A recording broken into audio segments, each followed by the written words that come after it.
վարկաբեկման ապարատը, որը ինչպես իմացանք այս ընթացքում Կտրիչ Ներսիսյանի գլխավորությամբ գործում է, փաստորեն չկարողացավ որևէ կերպ վարկաբեկել Տեր Արամ Ասատրյանի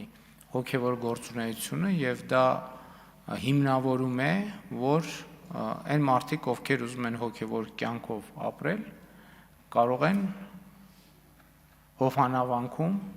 հոգևոր կյանքով ապրել։ Իմիջիալոց մի այսպիսի նրբություն, որի վրա ուզում եմ ուշադրություն հրավիրել, եւ սա կարծում եմ կարող է դառնալ մեր օրակարգի սպասարկման մի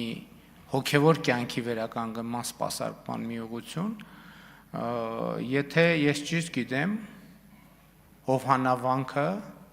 ինչպես բազմաթիվ այլ հուշարձաններ գտնվում են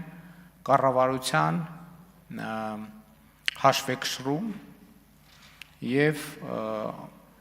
մի շարք եկեղեցիներ անհատույց օգտագործման են տված հայաստանյա ծառայքելական Սուրբ եկեղեցուն։ Ես կարծում եմ, որ այնտեղ, որտեղ չկա հոգևոր կյանք, այլ կան ինտրիգներ, կան խարդավանքներ, ֆեյքերի, ոնց էին անվանել, հաջող ձևակերպում կար, ֆեյքերեցների, թե երեց ֆեյքերի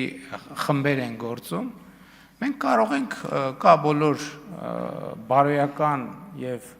իրավականն էլ, որ մենք այդ հուշարձանները կվերադարձնենք հանրությանը եւ Տեր Արամին եւ նրան նման քահանաներին